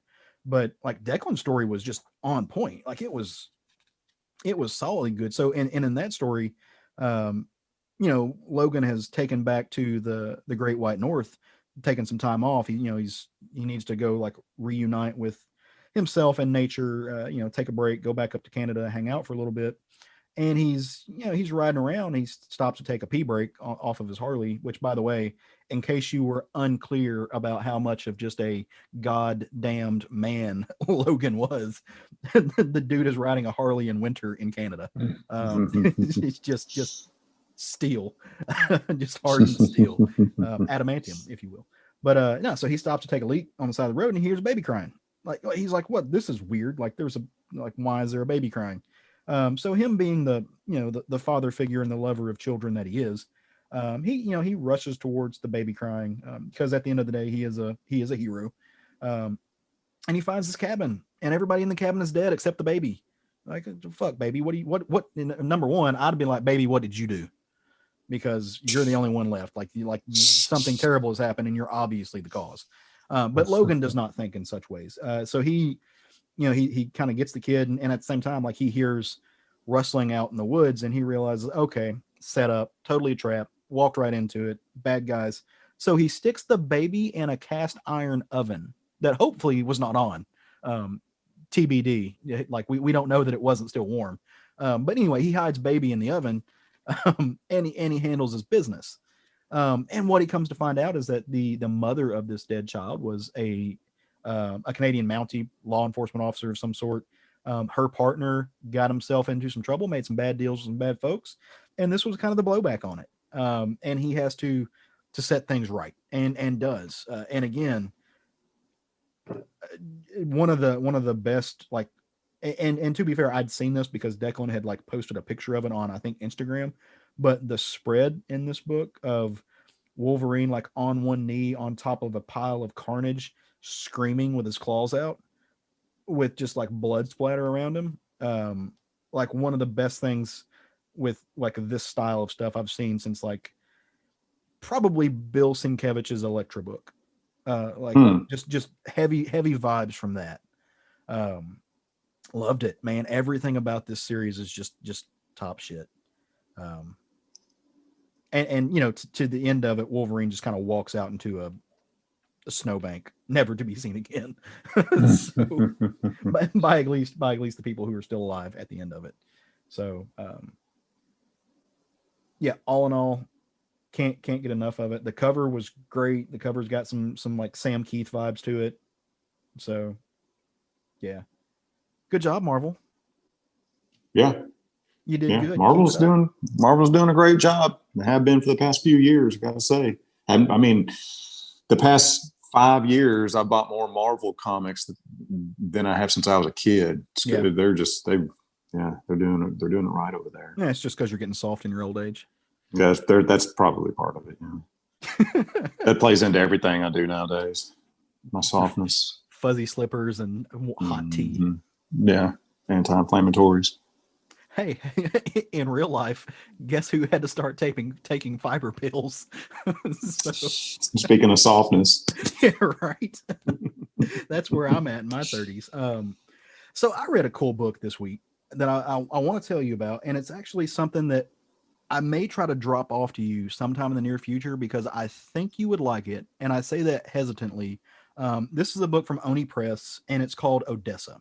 And I say I think you would like it. You know how every once in a while I talk about these graphic novels or what have you, these comics that have a lot of fifis, and they tell some type of moralistic story or just exploration of the human spirit or something like that, and you groan and you roll your eyes because there's no blood whatsoever? No, this is the first I've heard of this. So this happens from time to time. Where, significant lack of violence. These kind of slice of life, feel good stories that I like to read, and they're not your cuppa. But I think that I have found the book that fits solidly in the middle of those two worlds, and I think you would appreciate it. This book is, like I said, it's called Odessa, and it's created, written, and drawn by a man named Jonathon Hill. So Odessa takes place in a really shitty version of our future, right? What is the one thing you always hear from everybody about California? That one day the big one is going to hit and it's going to fall off into the ocean, or everything's going to be bad, like, just going to wreck everything. Well, in Odessa, that's what happens. The big one hits, and it doesn't just fuck up Cali, it fucks up everything. Like the whole continent goes to hell and back, right? It creates a world that's largely, there's no governance. Everybody kind of lives on their own. Money is no longer a thing. People barter and trade. Everybody's just kind of like scraping by for survival. Very Lewis and Clark future, but Lewis and Clark, but in the future type shit, right? There has been a wall built up along the Mississippi River. Everything east of the Mississippi, you can, in some sense, still exists. There's some type of governance, but it's just the wild, wild west out west, right? So there is this family who's just kind of trying to make it. Mom left about 10 years ago. The oldest daughter, Jenny, has stepped up to kind of take that role. She's dealing with her father, who is a scavenger, a scrapper. He goes out for days at a time to find things to trade, and she takes care of the family at home. There's no sense of an education to be had, but she's teaching these kids how to survive. Like, she's just dealing with the, living life in the new frontier. Except she's starting to get in some way, it's starting to get to her. Like, she realizes that she is being forced into a role that's not what she wants, not what she wanted. She's starting to resent her dad. She definitely resents her mom, who skedaddled, who escaped. And this all comes to a head one day when she gets a letter on her 17th birthday, and the letter is from her mom, who she hasn't seen in 10 years. And it's, she doesn't know, she can't track it. She doesn't know where it came from. Personally, I'm kind of astounded that the thing that survives the apocalypse is not cockroaches, but the, UPS or USPS. But they still kick it some ways. So she gets this letter, and it's from her mom, and she's just like, I got to go find her. I'm gonna take off on my own and do this. I'm going to leave this family behind. They're holding me back anyway. All my dad doesn't appreciate me, this, that, and the other. And so she gets her little stuff together. She, steals a handgun, from a pistol from her dad that they had scavenged and found years ago. It's got like 3 bullets left. And she's going to head to California. She's going to head to the last spot that she knows where her mom might have been, which was with her mom's brother. It would have been Jenny's uncle in what was left of San Francisco. And we're talking about a world that is, when the earthquake hit, like, things from beneath got unleashed. There are these weird plants that now grow everywhere that you can use them for stuff. You can barter with them. They have some medicinal properties. You can cook them, but if you fuck up and let it enter your bloodstream, it essentially turns you into like an insane cannibal creature, who can't like remember anything about your past. Like, it drives you insane and it takes over your body. Fun stuff.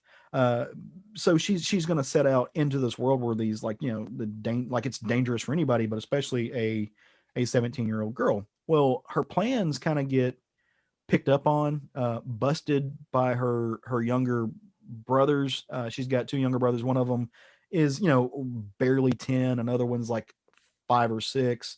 So as she sets off to go do these things, the kids kind of sneak away and they follow her out into the wilderness.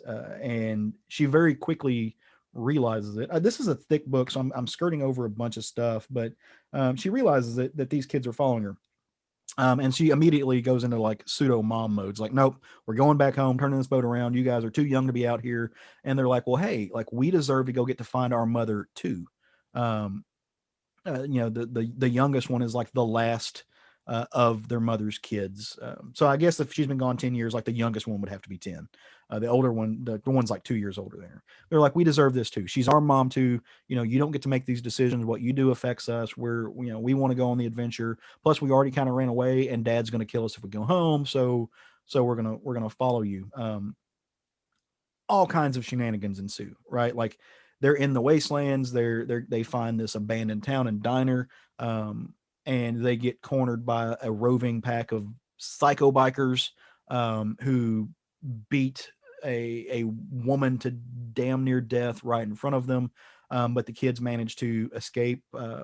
By the way, scary thought, this youngest kid apparently just intuitively knows how to make a Molotov cocktail. That's cool.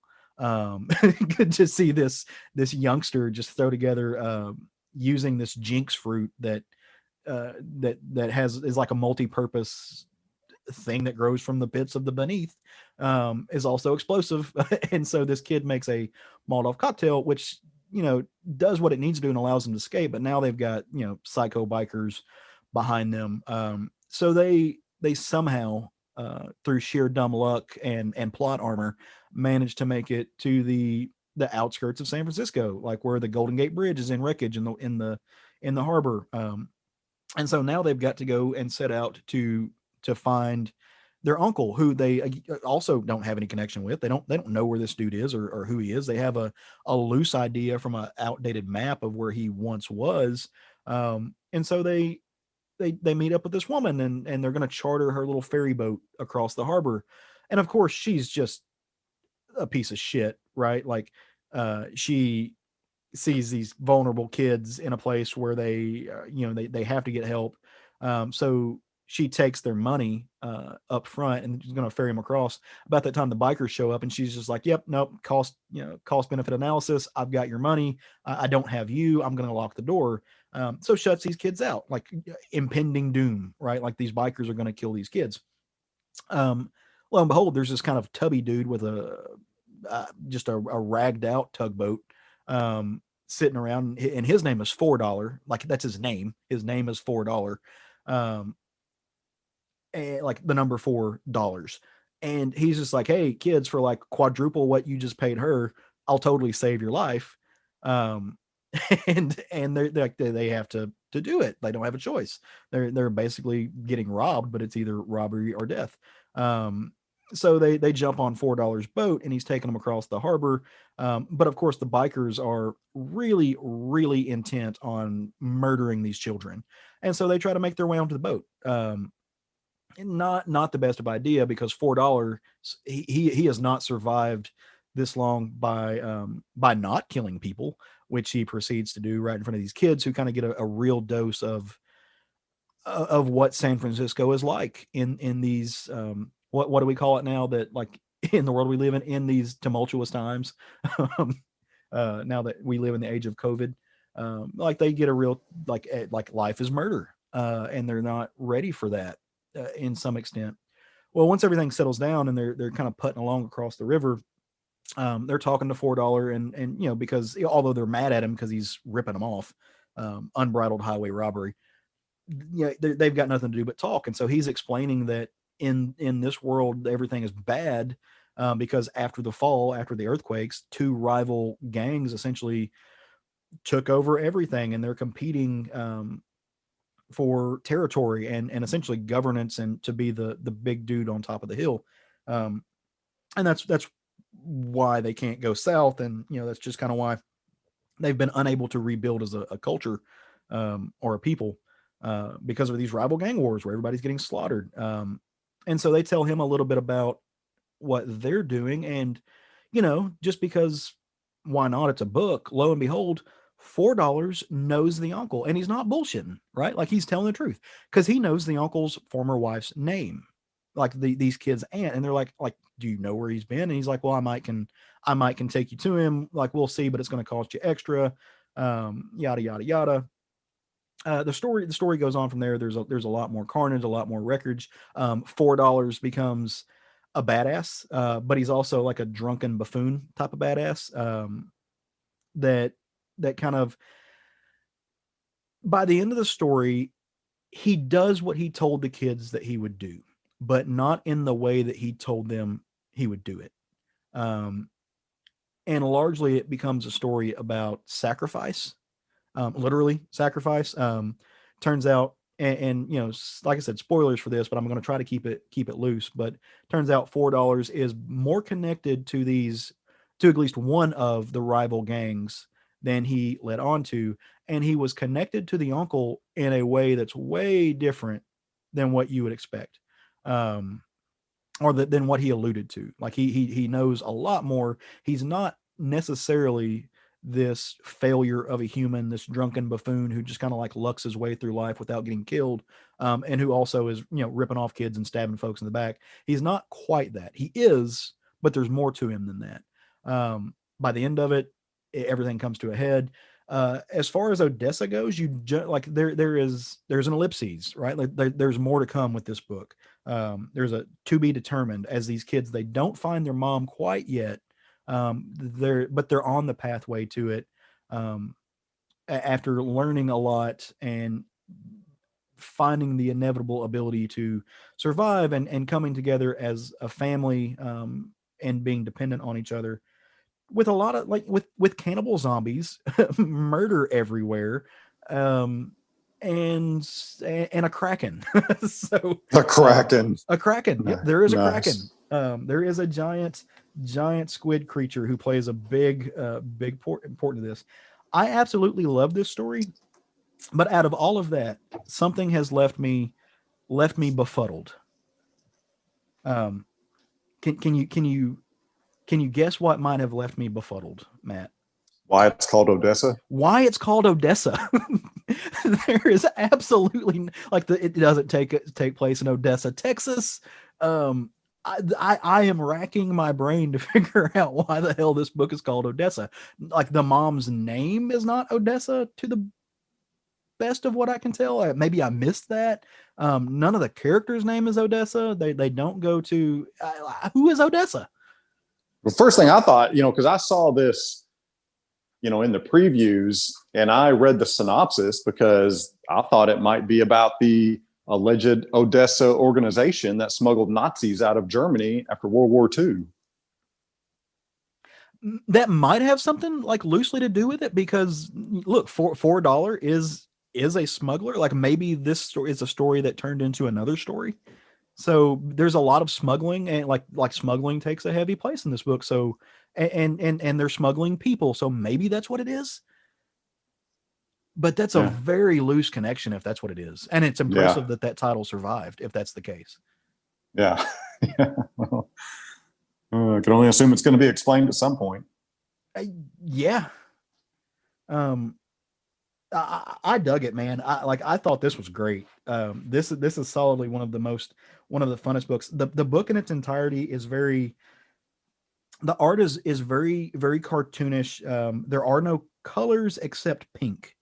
The story is told almost completely just with pen and ink and the color pink. In different shades, but there, it's not detailed.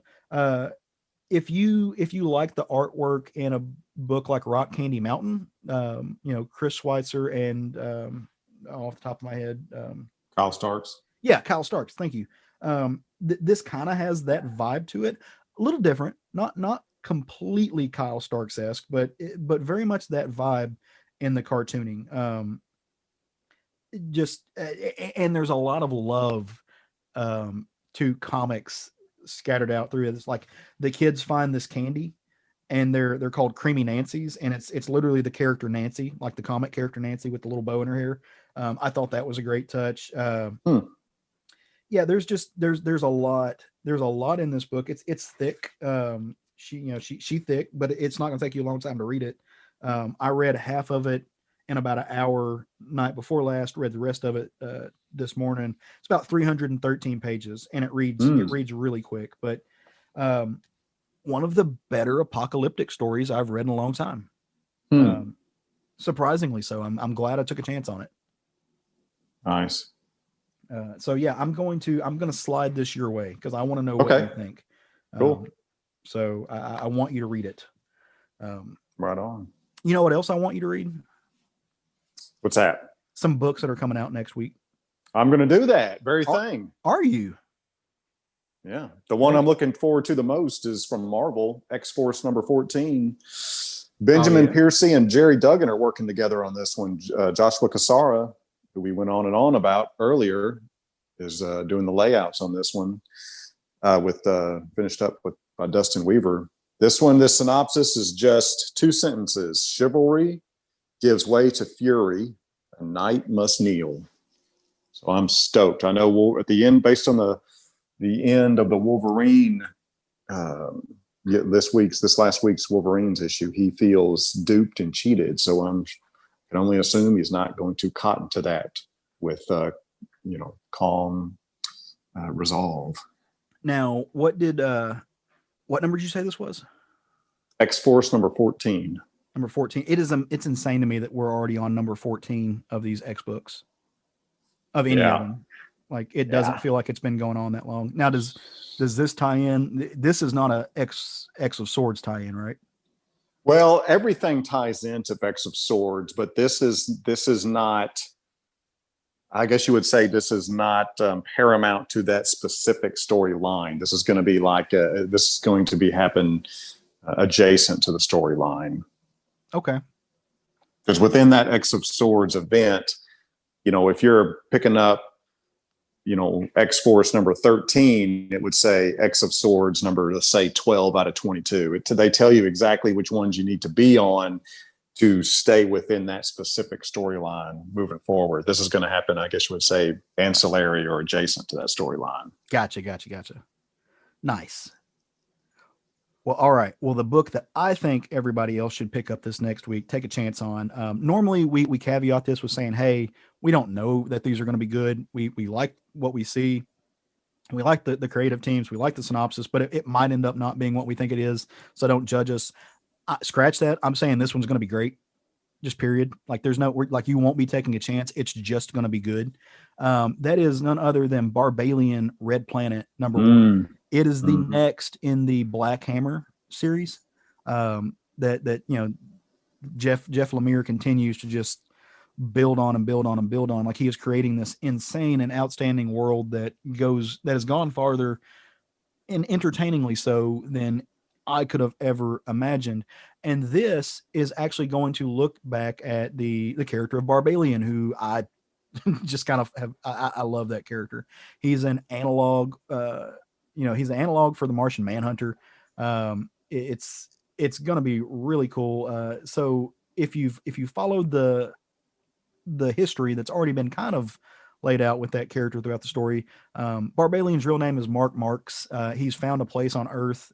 He's a decorated police officer, and he's also the beloved superhero when he's not in hiding himself as a cop. But he's got kind of an interesting story from his history of Mars. Barbalian is he's gay, he on that planet, where I think that they have a kind of a different idea of gender than we do here, but he's gay. Like he fell in love with a person that is like the same as him, which is not something that you're supposed to do. It's very shunned upon. And this takes a look at some of that history of both why he got essentially exiled from his planet, and what happened when he came to the world that we live, or the world of Black Hammer, the Earth that we know. And it's going to take place right in the middle of the AIDS crisis. So essentially, you might understand it as him going from the fire pan into the fire, and that the same hatred that he just escaped from is kind of ravaging the community that he's in now. So I'm incredibly excited about this story. Like Jeff Lemire is helping write it. He's got Tate Brumble also helping. But for me, again, as is usually the case, it's gonna be the art in this book that just tickles all my fancy, because it's Gabriel Hernandez Walta that's doing the art. From New Mutants and X-Men, who's telling the story through his pencils, and could not be happier. I'm so excited about this book. I cannot wait. Like this is my favorite comic book universe right now, is the Black Hammer universe, hands down. When it comes to superhero stuff, this is kind of just my bread and butter. So Nice. Go check that out. Like I said, Barbalian Red Planet #1.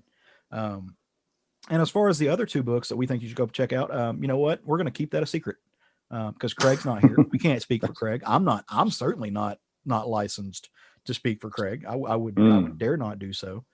You don't think he's going to recommend Cave Woman's Greatest Hits one shot that's coming out next week?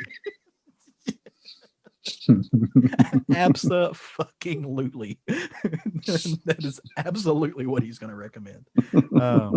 But if you want to know some other books that you should pick up in this next week, like I said, Wednesdays being New Comic Book Days, you should swing by any of our social media sites. We told you before, but we'll tell you again.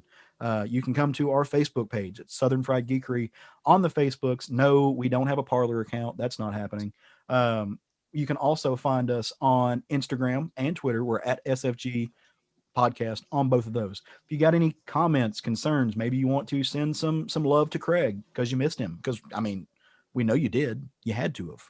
That's the only logical conclusion. He is the heart and soul of this podcast. You can shoot it to us in an email, and we'll make sure he gets it. southernfriedgeekery@gmail.com. Other than that, you got any shout outs? You got anything else you need to hit on, Matt? No, we covered it all. If you're a local listener, just recommend you go to Kapow Comics in Sherwood, Arkansas. Facts. Give them your shekels. One of the best staffs, and I say this having traveled most of the United States. Yes, I am biased. Yes, I am partial to the shop, but you will not find a more helpful staff, a positive atmosphere than Kapow Comics. Love that place. Yeah. Good people. Also, would not put it past Matt to wear a Wortham Was Right t-shirt. Yeah, Matt being a different Matt, the proprietor of the place.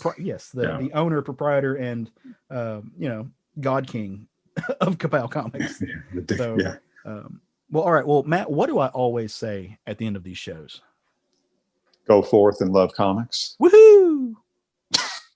See, got to change it up. I love that we keep the Jerry Woo alive.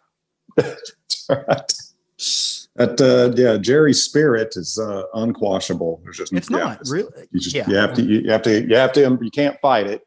You're just going to wear yourself out on that. I miss him so much. Yeah. He's doing great things out of state. Yeah. I miss him. Actually, you know what? Just out of the spirit of being nice and lovey and friendship, for anybody who's listening to this, if you're into anime, if you're into manga anime, Jerry and Sean actually have their own podcast now that they do, I think once a week, once every 2 weeks, something like that. It's called the Something Delinquents. I was not prepared for this, so I don't know off the top of my head, but I didn't know. Their actual title is a little bit more clever than that. I'll make that leap. No, it is. I just don't know what it is. But you can, I know Craig shares it. I know we've shared it. Go check them out. They have a weekly YouTube talk show on, everything, but mostly centered around manga and anime. So if you miss those voices, go see the great things that they're doing, and hell, tell them we sent you. So, all right, I'm done being nice to our friends. It's exhausting, isn't it? All right, bye everyone. Well,